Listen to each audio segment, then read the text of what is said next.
Cricket ಲೋಕದ greatest rivalry ಅಂದ್ರೆ ಅದು ಇಂಡಿಯಾ ವರ್ಸಸ್ ಪಾಕಿಸ್ತಾನ ಮ್ಯಾಚ್ ಅಂತಾರೆ. ಆದ್ರೆ ಪಾಕಿಸ್ತಾನಿಯರು ಆಡುವಂತ ರೀತಿಯನ್ನ ನೋಡಿದ್ರೆ ಯಾವ ಗಲ್ಲಿ ಕ್ರಿಕೆಟರ್ಸ್ಗಿಂತಲೂ ಕೂಡ ಕಡೆಯಾಗಿದ್ದಾರೆ. ಗೆಲ್ಲೋದಿರ್ಲಿ, ಅಟ್ಲೀಸ್ಟ್ ಫೈಟ್ ಆದ್ರೂ ಕೊಡ್ತಾರಾ ಅಂದ್ರೆ ಅದು ಇಲ್ಲ. ಪಂದ್ಯಕ್ಕೂ ಮುನ್ನ ಬೇಜಾನ್ ಬಿಲ್ಡಪ್ ಕೊಡ್ತಿದ್ದಂತ ಪಾಕಿಸ್ತಾನ ಈಗ ಫುಲ್ ಟ್ರೋಲ್ ಆಗಿದೆ. ಒಂದ್ ಕಡೆ PCB ಅಧ್ಯಕ್ಷ ಸ್ಟೇಡಿಯಂನಿಂದ ಓಡಿ ಹೋದ್ರೆ ಅತ್ತ ಅಭಿಮಾನಿಗಳಂತೂ ಗೊಳೋ ಅಂತ ಅಳ್ತಿದ್ದಾರೆ. ಇಂಡಿಯಾ ಪಾಕ್ ಮ್ಯಾಚ್ ಆದ್ಮೇಲೆ ಏನೆಲ್ಲ ಆಗಿದೆ, ಭಾರತೀಯರು ಹೇಗೆಲ್ಲ ರೋಸ್ಟ್ ಮಾಡಿದ್ದಾರೆ ಅನ್ನೋದನ್ನ ಈ ವಿಡಿಯೋದಲ್ಲಿ ಹೇಳ್ತೇನೆ. ನಾನು ಶಾಂತ. ನೀವು ಸುದ್ದಿಯಾನದ ಸಬ್ಸ್ಕ್ರೈಬರ್ ಆಗೋದಿಕ್ಕೆ ಮರಿಬೇಡಿ. ಭಾನುವಾರ ನಡೆದ ಇಂಡೋ ಪಾಕ್ ಮ್ಯಾಚ್ ಬಗ್ಗೆ ಸಿಕ್ಕಾಪಟ್ಟೆ ಹೈಪ್ ಕ್ರಿಯೇಟ್ ಆಗಿತ್ತು. ಯಾಕಂದ್ರೆ ಪಾಕಿಸ್ತಾನ ಬಾಯ್ಕಾಟ್ ನಾಟಕ ಮಾಡಿ ಆಮೇಲೆ ICC ಹತ್ರ ಹಣ ಕೇಳಿ ಮತ್ತೆ ಮ್ಯಾಚ್ ಆಡ್ತೀವಿ ಅಂತ ಬಂದಿದ್ರು. ಜೊತೆಗೆ ಭಾರತಕ್ಕೆ ಈ ಸಲ ಸೋಲಿನ ರುಚಿಯನ್ನ ತೋರಿಸ್ತೀವಿ ಅಂತೆಲ್ಲ ಬಡಾಯಿ ಕೊಚ್ಕೊಂಡಿದ್ರು. ಆದ್ರೆ ಮೈದಾನದಲ್ಲಿ ಬ್ಯಾಟಿಂಗ್ ಹಾಗೆ ಬೌಲಿಂಗ್ ಎರಡರಲ್ಲೂ ಕೂಡ ಹಿಗ್ಗಾಮುಗ್ಗಾ ಓಡಿಸ್ಕೊಂಡ್ರು. ಪವರ್ ಪ್ಲೇನಲ್ಲೇ ಪವರ್ ಕಳ್ಕೊಂಡ್ರು. ಬಿಫೋರ್ ಮ್ಯಾಚ್ ಬೇಜಾನ್ ಬಿಲ್ಡಪ್ ಕೊಟ್ಟು ಆಫ್ಟರ್ ಮ್ಯಾಚ್ ಹೇಗೆಲ್ಲ ಶೇಪ್ ಔಟ್ ಆಗಿದ್ದಾರೆ ಅನ್ನೋದನ್ನ ನೋಡ್ತಾ ಹೋಗೋಣ. ಭಾರತದ ವಿರುದ್ಧ ಹೀನಾಯ ಸೋಲು, ಪಾಕಿಸ್ತಾನ ಫುಲ್ ಟ್ರೋಲ್. ಕೊಲಂಬೋದ ಪ್ರೇಮದಾಸ ಸ್ಟೇಡಿಯಂನಲ್ಲಿ ನಡೆದ ಇಂಡೋ ಪಾಕ್ ಫೈಟ್ ನಲ್ಲಿ ಭಾರತ ಭರ್ಜರಿ ಗೆಲುವನ್ನ ದಾಖಲು ಮಾಡಿದೆ. ಅದು ಕೂಡ ಐತಿಹಾಸಿಕ ಗೆಲುವು. ಬರೋಬ್ಬರಿ 61 ರನ್ಗಳ ಬಿಗ್ ಮಾರ್ಜಿನ್ ನಿಂದ ಗೆದ್ದು ಬೀಗಿದೆ. ಭಾರತ ನೀಡಿದಂತ 176 ರನ್ಗಳ ಟಾರ್ಗೆಟ್ ಬೆನ್ನತ್ತಿದಂತ ಪಾಕಿಸ್ತಾನ ಕೇವಲ 114 ರನ್ಗಳಿಗೆ ಆಲ್ಔಟ್ ಆಯಿತು. ಇಷ್ಟೊಂದು ಕೆಟ್ಟದಾಗಿ ಸೋಲೋ ಬದಲು ಬಾಯ್ಕಟ್ ಮಾಡಿದ್ರೆ ಒಳ್ಳೇದಿತ್ತು ಅಂತ ಪಾಕಿಸ್ತಾನದ ಮಾಜಿ ಕ್ರಿಕೆಟಿಗರೇ ಟೀಸ್ ಮಾಡಿದ್ದಾರೆ. ಹಾಗೆ ಗೇಮ್ ಆರಂಭವಾದಾಗ ಫುಲ್ ಜೋಶ್ನಲ್ಲಿದ್ದ ಪಾಕಿಸ್ತಾನದ ಅಭಿಮಾನಿಗಳು ಸೋಲೋ ಹಂತಕ್ಕೆ ಬಂದಾಗ ಗೋಳಾಡಿದ್ದಾರೆ. 10 ಹಲವು ವಿಶೇಷತೆಗಳಿಗೆ ಸಾಕ್ಷಿಯಾಗಿದ್ದ ಈ ಪಂದ್ಯದಲ್ಲೂ ಕೂಡ no shake hand policy continue ಆಯಿತು. ಟಾಸ್ ಆದ್ಮೇಲೆ ಉಭಯ ತಂಡಗಳ ಕ್ಯಾಪ್ಟನ್ಗಳು ಕೈಕುಲುಕಲಿಲ್ಲ. ಆಫ್ಟರ್ ಮ್ಯಾಚ್ ಕೂಡ ಉಭಯ ಆಟಗಾರರ ನಡುವೆ ಶೇಕ್ ಹ್ಯಾಂಡ್ ನಡೀಲಿಲ್ಲ.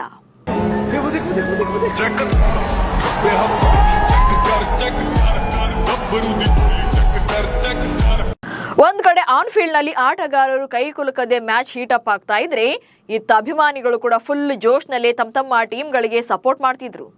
ಅದರಲ್ಲೂ ಭಾರತ ಫಸ್ಟ್ ಬ್ಯಾಟಿಂಗ್ ಮಾಡಿ ಮೊದಲ ವಿಕೆಟ್ ಬೀಳ್ತಾ ಇದ್ರೆ ಆಲ್ರೆಡಿ ಮ್ಯಾಚ್ನೇ ಗೆದ್ಬಿಟ್ವಿ ಅನ್ನೋ ತರ ಬೇಜಾನ್ ಹಾರಾಡ್ತಿದ್ರು ಪಾಕಿಸ್ತಾನದ ಅಭಿಮಾನಿಗಳು. ಏಷ್ಯಾ ಕಪ್ ನಲ್ಲಿ ಪಾಕಿಸ್ತಾನದ ಆಟಗಾರರನ್ನ ಅಟ್ಟಾಡಿಸಿ ಹೊಡೆದಿದ್ದ ಅಭಿಷೇಕ್ ಶರ್ಮಾ ಈ ಸಲ ವಿಶ್ವಕಪ್ ನಲ್ಲಿ ಡಕ್ಔಟ್ ಆಗ್ತಾ ಇದ್ದಂತೆ ಪಾಕಿಸ್ತಾನದ ಅಭಿಮಾನಿಯೊಬ್ಬ ಹೇಗೆ ಹಾರಾಡಿದ್ದಾನೆ ಅನ್ನೋದನ್ನ ನೀವೇ ನೋಡಿ.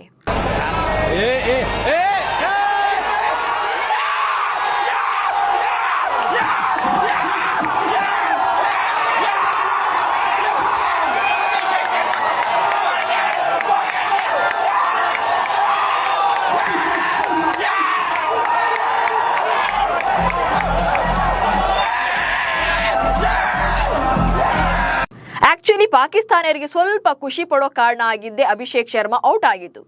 ಆಮೇಲೆ ಅವರಿಗೆ ಖುಷಿ ಆಗುವಂತ ಯಾವ ಮೂಮೆಂಟ್ಸ್ ಕೂಡ ಕ್ರಿಯೇಟ್ ಆಗ್ಲೇ ಇಲ್ಲ. ಯಾಕಂದ್ರೆ ಭಾರತ ಬ್ಯಾಟಿಂಗ್ ನಲ್ಲೂ ಕೂಡ ಹಿಗ್ಗಾಮುಗ್ಗಾ ಚಚ್ಚಿತ್ತು. ಇಶಾನ್ ಕಿಶನ್ ಅಂತೂ ಬ್ಯಾಟಿಂಗ್ ನಲ್ಲಿ ಅವ್ರಿಗೆ ನರಕ ತೋರಿಸಿದ್ರು. ಇನ್ನು ಬೌಲಿಂಗ್ ನಲ್ಲೂ ಕೂಡ ಪೆವಿಲಿಯನ್ ಪರೇಡ್ ನಡೆಸಬೇಕಾಯಿತು. ಸೋಲುವಂತ ಅವರಿಗೆ ಅಷ್ಟು ಸೊಕ್ಕಿರ್ಬೇಕಾದ್ರೆ ಪ್ರತಿ ಸಲ ಗೆಲ್ಲುವಂತ ನಮ್ಗಿನ್ನೆಷ್ಟಿರ್ಬೇಡ. ಹೀಗಾಗಿ ನೆಕ್ಸ್ಟ್ ಇಂಡಿಯನ್ಸ್ ರೋಸ್ಟಿಂಗ್ ಅನ್ನ ಸ್ಟಾರ್ಟ್ ಮಾಡಿದ್ರು. ಪಾಕಿಸ್ತಾನಿ ಆಟಗಾರರು ಪ್ರಾಕ್ಟೀಸ್ ವಿಡಿಯೋ ಸಿಕ್ಕಾಪಟ್ಟೆ ಟ್ರೋಲ್ ಆಗಿತ್ತು. ಇದನ್ನು ನೀವು ಕೂಡ ನೋಡೇ ಇರ್ತೀರಿ. ಅದೇ ರೀತಿಯಲ್ಲೇ ಭಾರತೀಯ ಅಭಿಮಾನಿಗಳು ಕೂಡ ಪಾಕಿಸ್ತಾನಿ ಅಭಿಮಾನಿಗಳ ಮುಂದೆ ಮಿಮಿಕ್ ಮಾಡಿ ಟಾಂಟ್ ಕೊಟ್ರು.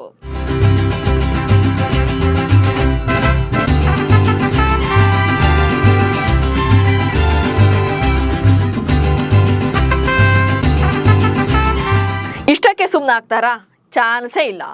ಭಾರತದ ತ್ರಿವರ್ಣ ಧ್ವಜವನ್ನ ಹಿಡಿದು ಗ್ಯಾಲರಿಯಲ್ಲಿ ಕುಣಿಯುತ್ತಾ ಪಾಕಿಸ್ತಾನದ ಅಭಿಮಾನಿಗಳಿಗೆ ತಿರುಗೇಟು ಕೊಟ್ರು. ಜೊತೆಗೆ ಮ್ಯಾಚ್ ಮುಗಿತು, ಹೋಗಿ ಮಲ್ಕೊಳ್ಳಿ ಅನ್ನೋ ತರ ಸನ್ಹೆ ಮಾಡಿದ್ರು.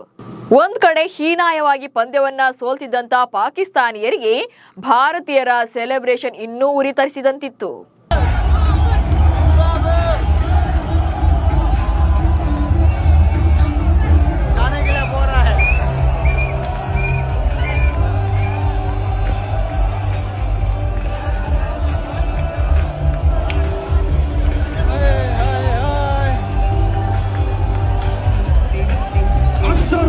Gets the big one. Barbaros goes out after scoring 5 runs in 7 balls. ಮೈದಾನದಲ್ಲಿ ಪಾಕಿಸ್ತಾನಿ ಬ್ಯಾಟರ್ಗಳು ಪೆವಿಲಿಯನ್ ಪರೇಡ್ ನಡೆಸ್ತಾ ಇದ್ರೆ ಇತ್ತ ಮ್ಯಾಚ್ ನೋಡ್ತಾ ಇದ್ದಂತ ಪಾಕ್ ಫ್ಯಾನ್ಸ್ ಫುಲ್ ಫ್ರಸ್ಟ್ರೇಟ್ ಆಗಿದ್ರು. ನಗೋಕಾಗದೆ ಅಳೋಕಾಗದೆ ಒದ್ದಾಡ್ತಿದ್ರು. बॉबी गया यार, इतना अच्छा खेला था आज, किस्मत से यार, इससे पहले इतना अच्छा चौका मारा यार. But still well played Bobby the king. तो किंग है भाई, अच्छा खेला आज तो माशाल्लाह. ಇನ್ನು ಭಾರತೀಯರ ಟ್ರೋಲ್ ಇಷ್ಟಕ್ಕೆ ನಿಂತಿಲ್ಲ. ಪಾಕಿಸ್ತಾನದ ಓಪನರ್ ಸಾಹಿಬ್ಜಾದ ಫರ್ಹಾನ್ ಲಾಸ್ಟ್ USA ವಿರುದ್ಧದ ಮ್ಯಾಚ್ ಆಡಬೇಕಾದ್ರೆ ಪಾಕಿಸ್ತಾನದ ಅಭಿಮಾನಿಯೊಬ್ಬ ಫರ್ಹಾನ್ ಭಾಯ್ ನೆಕ್ಸ್ಟ್ ಭಾರತದ ವಿರುದ್ಧದ ಮ್ಯಾಚ್ ಅಲ್ಲಿ ಬುಮ್ರಾ ಬೌಲಿಂಗ್ ನಲ್ಲಿ 6 ಬಾರಿಸಿ ಅಂತ ಜೋರಾಗಿ ಕೂಕೊಂಡಿದ್ದ.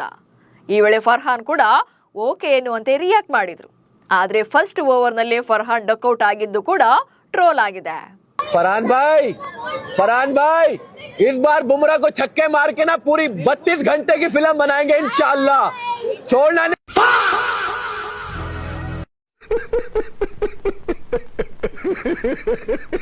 ಇನ್ನು ICC T20 ವಿಶ್ವಕಪ್ನಲ್ಲಿ ಭಾರತ ಹಾಗೆ ಪಾಕಿಸ್ತಾನ ತಂಡಗಳು ಟೋಟಲ್ ಆಗಿ 9 ಸಲ ಮುಖಾಮುಖಿಯಾಗಿವೆ. ಇದರಲ್ಲಿ ಭಾರತ 8 ಸಲ ವಿನ್ ಆಗಿದ್ರೆ ಪಾಕಿಸ್ತಾನ 1 ಪಂದ್ಯ ಗೆಲ್ಲೋಕಷ್ಟೇ ಅವರ ಸಾಧನೆಯಾಗಿದೆ. ಇನ್ನು ಭಾರತ ಎದುರು ಬಂದಾಗಲೆಲ್ಲ ಹೇಗೆ ಒದೆ ಬಿದ್ದಿದೆ ಅನ್ನೋದನ್ನು ಕೂಡ ಇಲ್ಲಿ ಟ್ರೋಲ್ ಮಾಡಲಾಗಿದೆ.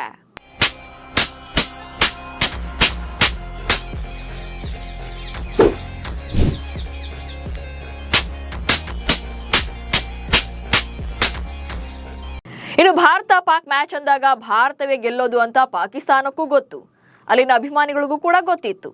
ಅಟ್ಲೀಸ್ಟ್ ಫೈಟ್ ಕೊಟ್ಟು ಗೆಲ್ಬಹುದು ಅಥವಾ ಕ್ಲೋಸ್ ಗೇಮ್ ಆಗ್ಬೋದು ಅನ್ನೋದು ಅವರ ನಿರೀಕ್ಷೆ ಆಗಿತ್ತು. ಆದ್ರೆ ಪಾಕಿಸ್ತಾನ ನಾವು ಗಲ್ಲಿ ಕ್ರಿಕೆಟರ್ಗಳಿಗಿಂತ ಕಡೆ ಅನ್ನೋ ತರದಲ್ಲಿ ಪರ್ಫಾರ್ಮ್ ಮಾಡಿದ್ರು.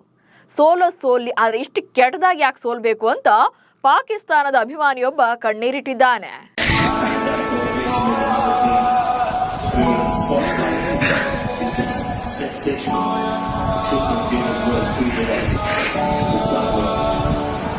ಇನ್ನು ಇದೆಲ್ಲದರ ನಡುವೆ ಏಷ್ಯಾ ಕಪ್ನಲ್ಲಿ ಭಾರತ ಟ್ರೋಫಿ ಗೆದ್ರೂ ಕೂಡ ಟ್ರೋಫಿಯನ್ನ ಕದ್ಕೊಂಡು ಹೋಗಿರುವಂತ PCB ಅಧ್ಯಕ್ಷನಾಗಿರುವಂತ ಮೊಯ್ಸಿನ್ ನಕ್ವಿ ಕೂಡ ನಿನ್ನೆ ಮ್ಯಾಚ್ ನೋಡೋಕೆ ಸ್ಟೇಡಿಯಂಗೆ ಬಂದಿದ್ರು. ಯಾಕಂದ್ರೆ ಪಾಕಿಸ್ತಾನ ಅಟ್ಲೀಸ್ಟ್ ಈ ಸಲ ಆದ್ರೂ ಗೆಲ್ಬಹುದು ಅನ್ನೋದು ಅವರ ನಿರೀಕ್ಷೆ ಆಗಿತ್ತು. ಆದ್ರೆ ಯಾವಾಗ ಭಾರತದ ವಿರುದ್ಧ ಸೋಲೋದು ಮತ್ತೆ ಗ್ಯಾರಂಟಿ ಆಯ್ತೋ ಇನ್ನ ಪಂದ್ಯ ಮುಗಿಯೋಕ್ಕಿಂತ ಮುಂಚೆಲೇ ಸ್ಟೇಡಿಯಂನಿಂದ ಕಾಲ್ಕಿತ್ತಿದ್ದಾರೆ, ಕಾರಿನಲ್ಲಿ ಎಸ್ಕೇಪ್ ಆಗಿದ್ದಾರೆ. ಪಂದ್ಯ ನಡೀತಾ ಇರುವಂತ ಹೊತ್ನಲ್ಲೇ ಮೊಯ್ಸಿನ್ ನಕ್ವಿ ಪ್ರೇಮದಾಸ ಸ್ಟೇಡಿಯಂನಿಂದ ಹೊರ ಹೋಗಿದ್ದಾರೆ. ಅರ್ಜೆಂಟ್ ಆಗಿ ಮೈದಾನದಿಂದ ಹೋಗ್ತಿರುವಂತಹ ವಿಡಿಯೋ ಕೂಡ ಫುಲ್ ಟ್ರೋಲ್ ಆಗ್ತಿದೆ. ಇನ್ನು ಇದಿಷ್ಟೇ ಅಲ್ಲದೆ ಸೋಷಿಯಲ್ ಮೀಡಿಯಾಗಳಲ್ಲೂ ಕೂಡ ಸಾಕಷ್ಟು ಮೀಮ್ಸ್ ಹರಿದಾಡ್ತಾ ಇದೆ. ಅಷ್ಟೇ ಯಾಕೆ, ಭಾರತದ ಗೆಲುವನ್ನ ಬಲೂಚಿಸ್ತಾನದ ನಿವಾಸಿಗಳು ಕೂಡ ಸೆಲೆಬ್ರೇಟ್ ಮಾಡಿದ್ದಾರೆ. ಭಾರತ ಗೆದ್ದಿದ್ದಕ್ಕೆ ಖುಷಿ ಪಟ್ಟಿದ್ದಾರೆ. ಒಟ್ನಲ್ಲಿ ಭಾರತ ಪಾಕ್ ಅಂತ ಬಂದಾಗ ಅಲ್ಲಿ ಭಾರತವೇ ಗೆಲ್ಲೋದು. ಹೀಗಿದ್ರೂ ಕೂಡ ಪದೇ ಓವರ್ ಆಗಿ ಬಿಲ್ಡಪ್ ಕೊಡುವಂತ ಪಾಕಿಸ್ತಾನ ಕೊನೆಗೆ ಬಾಲ ಸುಟ್ಟ ಬೆಕ್ಕಿನಂತೆ ಮನೆ ಸೇರ್ಕೊಳ್ತಾರೆ. ಈ ಸಲ ಕೂಡ ಅದೇ ಆಗಿದೆ. ನಮಸ್ಕಾರ.